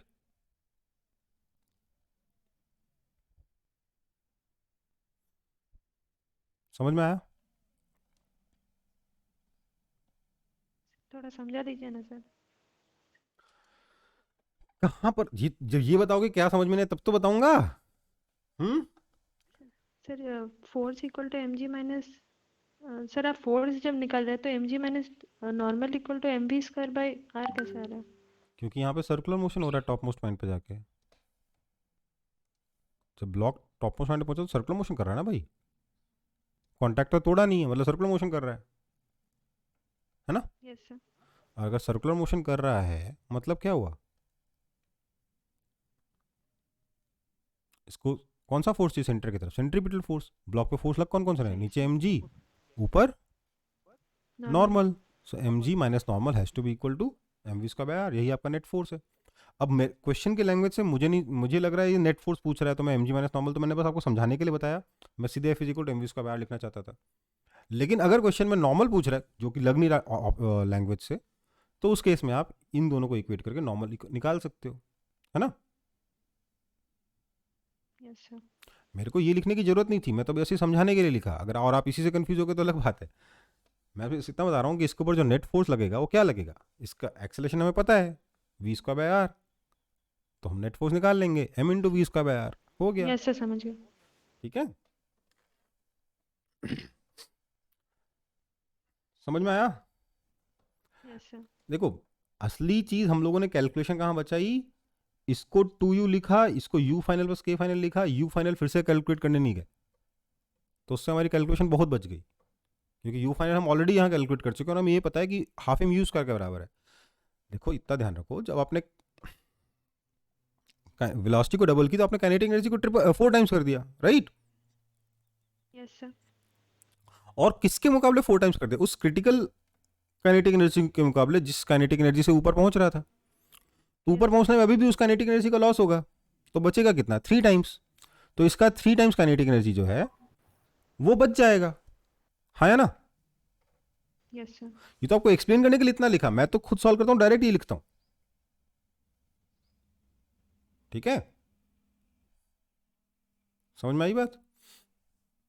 मैं directly ये लिखूंगा, ये 2 line लिखूंगा, खा जाऊंगा मैं, क्योंकि मुझे पता है यार एनर्जी 4 टाइम्स कर दी तो वो 1 खत्म हो जाएगी, 3 बचेगी, तो लिख दिया। फाइनल एनर्जी जो है वो 3 टाइम्स वाली एनर्जी होगी, खत्म कहानी, है ना? Yes sir. सब्जेक्टिव में लेकिन अगर ये करोगे तो बोलेगा ये क्या मजा के कहाँ से आ गया, इसलिए ये कर देता हूँ सब्जेक्टिव में। हालांकि सब्जेक्टिव में इतना आएगा नहीं, क्योंकि कोई एग्जाम ऐसा है ही नहीं आपका, बट कॉलेज में तो आएगा।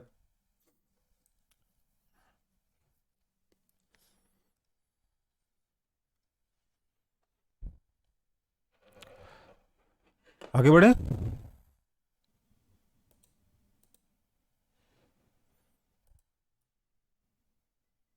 Yes sir.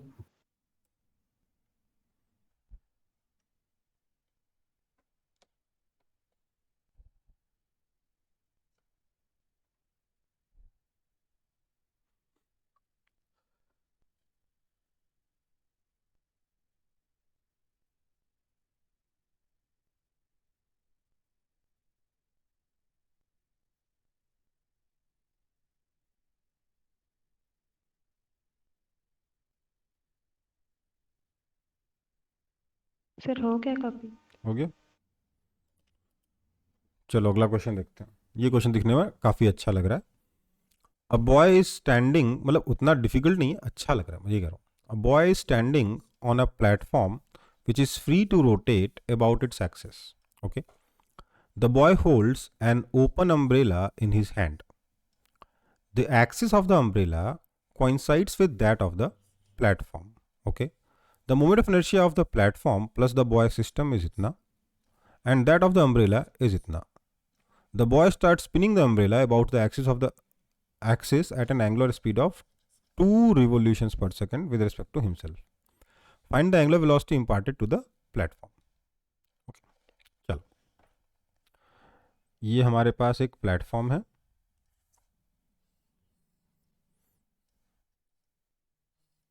जिसकी एक्सिस ये रही। उसी एक्सिस पे एक लड़का खड़ा होके अपने सर के ऊपर एक अम्ब्रेला घुमा रहा है, अम्ब्रेला रखा हुआ है ना? Yes sir. ठीक है, अम्ब्रेला की एक्सिस और प्लेटफॉर्म की एक्सिस कोइंसाइड करती है। इसका प्लस बॉय का सिस्टम, इन दोनों को मिलाकर आपका जो मोमेंट ऑफ इनर्शिया वो कितना है? 3 इंटू 10⁻³ kg मीटर स्क्वायर। इसको मैंने कह दिया I1। और अम्ब्रेला का मोमेंट ऑफ इनर्शिया I2 कितना है? 2 इंटू 10⁻³ kg मीटर स्क्वायर। ठीक है, 2 into 10⁻³ kg metre square. Okay, इसको I2 कह दिया। बोला है कि the boy start spinning the umbrella about the axis at an angular speed of 2 revolution पर second with respect to himself. Okay, समझो बात को, बॉय को छोड़ो, प्लेटफॉर्म और बॉय एक ही चीज़ है ना, उसको ऐसे बना लो, इसको ऐसे बना लो, अम्ब्रेला को। डायग्राम इतना कॉम्प्लेक्स करने की जरूरत नहीं है। बोला है, लेट्स से समझो, अगर लड़का अम्ब्रेला को ऐसे घुमाएगा तो उसके लिए वो ऊपर से देखने पे कैसा टॉर्क लगाया? क्लॉकवाइज। तो अम्ब्रेला Yes. बॉय पे कैसा लगाएगा? Anti clockwise. तो ये कैसे घूमेगा? प्लेटफॉर्म कैसे घूमेगा? Anti clockwise, right? ये ω1 है, ये ω2 है। ओके, क्वेश्चन में क्या बोला? ω1 minus ω2 is equal to 2 revolution पर सेकंड। यही मेन बात था इस क्वेश्चन में। समझ में आई बात? This means yes sir. ω1 is equal to 2 minus ω2। Revolution पर सेकंड हमारी यूनिट है, तो आंसर जो भी आएगा रिवोल्यूशन पर सेकंड आने वाला है। Okay, yes sir. नाउ क्या लिखेंगे? I2, अच्छा मैंने इसका ω1 बोल दिया, इसको एक काम करो, इसको I1 बोल देता हूँ, इसको I2 बोल देता हूँ ताकि आसान पड़े। ठीक है, so I1 ω1 minus I2 omega 2 equals to 0, क्योंकि एंगुलर मोमेंटम इनिशियल तो 0 था, right? Yes sir, this means I1 into omega 1 कितना है? 2 minus omega 2 is equal to I2 into omega 2, right? So we have, इसका मतलब हो गया omega 2 is equal to 2I1 upon I1 plus I2, right?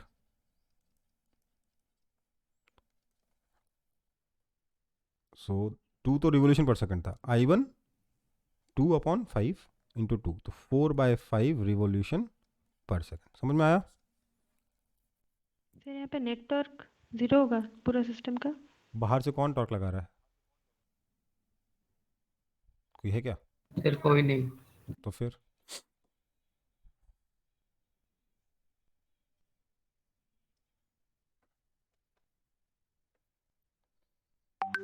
Okay, तो 4/5 revolution per second से opposite direction में। समझ में आया? यस सर,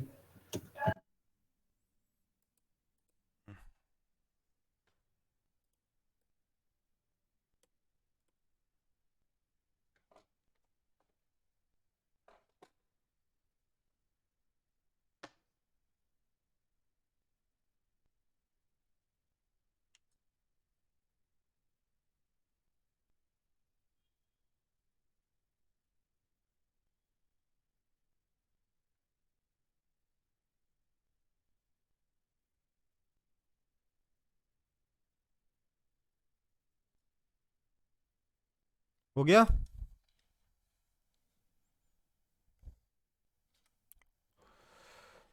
फिर आज का लास्ट डाउट है ना, कि और भी कोई डाउट भेजा आप लोगों ने इसके बाद? No sir. ये क्या हो गया? ऐसा तो नहीं होना चाहिए था।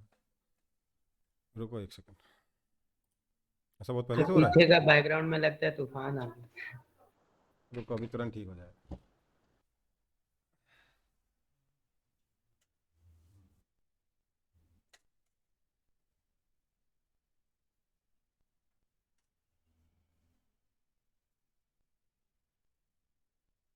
सर अब ठीक हो गया। हाँ, वो लाइट ऑन करनी थी, लाइट ऑन करना भूल गया था मैं।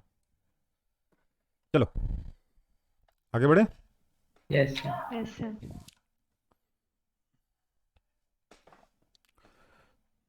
देखो, जितने बड़े क्वेश्चन है सॉल्यूशन उससे छोटे हैं सारे के सारे, हैं या नहीं है?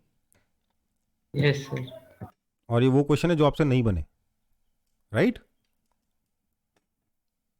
सर हाँ सर एक क्वेश्चन पूछा सर। हाँ, बोलो। सर सर अम्ब्रेला जहाँ पे हिंज्ड है सर, वहाँ पे एफएक्स और एफआई अलग अलग तो नहीं लगेगा ना?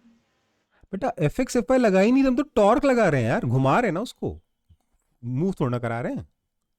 टॉर्क कैसे लगा रहे हैं? दो दो कपल के रूप में, तो एफएक्स एफआई ऐसे ही कैंसिल हो गया, है ना? Yes sir. यस और सर। टॉर्क किसने लगाया? लड़के ने लगाया, जो लड़का सिस्टम के अंदर है, तो एक्सटर्नल के बारे में सोचना ही नहीं है। Okay sir.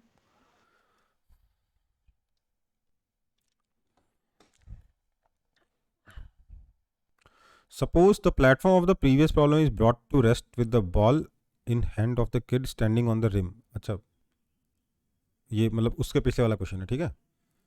The kid throws the ball horizontally to his friend in the direction tangential to the rim with a speed v as seen by his friend. Okay.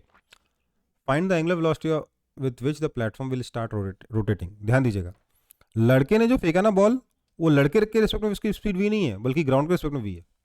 बहुत आसान है ना फिर तो। mv r, ये एंगुलर मोमेंटम ट्रांसफर किया ball को, इतना ही एंगुलर मोमेंटम लड़का प्लस प्लेटफॉर्म सिस्टम को मिलेगा, है ना? कहाँ गया क्वेश्चन? नहीं, कौन सा क्वेश्चन था ये था ना? ये है। अच्छा, the moment of inertia platform is I and moment of inertia rest and the friend throws a ball of mass m। अच्छा, लड़के का मास कैपिटल m है, okay. MVR is equal to capital M R square plus I times omega, right? खत्म हो गई बात, yes sir. है ना? अगर वेलोसिटी उस किड के रिस्पेक्ट में दे रखी होती तो हमें फिर से वो ओमेगा आर मतलब वो सब डायग्राम बना के चेक करना पड़ता कि भैया एक्चुअल में बॉल की वेलोसिटी कितनी है, right? Sir as seen by him होता था पूरा बदल। हाँ, तो फिर थोड़ा मेहनत हो जाता। वो भी क्वेश्चन कर ही चुके हैं बहुत बार, है ना? पर यहाँ तो बहुत आसान दे दिया, ग्राउंड के रिस्पेक्ट में वेलोसिटी भी दे दी, बहुत बढ़िया बात है, फिर दिमाग ही नहीं लगाना, है ना? Yes sir. तो दैट कंक्लूड्स आपके डाउट जितने भी आपने पूछे थे, है ना? तो नेक्स्ट क्लास में मैं एक काम कर रहा हूँ अभी तो, हाँ, चलो ठीक है, नेक्स्ट क्लास में कौन सा चैप्टर ले लूँ डाउट्स के लिए, प्रैक्टिस के लिए सर आप बताइए। बोले ऑब्लिक कोलिजन आप बोले समझा देंगे। सर वर्क एनर्जी पर ऑब्लिक कोलिजन समझाने में मुझे कितना टाइम लगेगा? बहुत कम टाइम लगेगा ना बेटा, एक और तो पढ़ा चुका हूँ। चलो ऑब्लिक कोलिजन समझा दूंगा। मुझे बताओ क्वेश्चन की प्रैक्टिस कराने के लिए मेरे को 2 क्लास है ना बेटा अगले वीक भी, तो कौन सा Yes, sir. कौन सा चैप्टर लूँ जिसके आप क्वेश्चन प्रैक्टिस कर लोगे थोड़े, तो मैं डिस्कस कर पाऊँ। Work energy and power. Work energy power, centre of mass. Centre of mass. Centre mass की प्रैक्टिस करनी है। अच्छा आपका एग्जाम भी है ना सेंटर ऑफ मास का, तो प्रैक्टिस उसी के साथ हो जाएगी, राइट? यस वो तो ट्यूसडे है, इस ट्यूसडे। अच्छा तो ठीक है, अच्छी बात है ना, थोड़ी प्रैक्टिस भी हो जाएगी, थोड़े डाउट से पूछ लेना, थोड़े मैं क्वेश्चन भेज दूंगा, उसको बाद में भी सॉल्व कर लेना, क्या दिक्कत है? Okay sir. ठीक है, चलो फिर मैं ये करता हूँ, मैं इसका या तो प्रैक्टिस सेशन भेज देता हूँ या फिर मैं आपको किसी और तरीके से कम्युनिकेट करता हूँ कि कुछ और तरीका अगर उपाय है तो भी मैं बाकी टीचर से बात करके कम्युनिकेट करता हूँ, ठीक है? चलो मिलते हैं फिर अगली क्लास में। Thank you thank you sir. Sir. Thank you बेटा, बाय।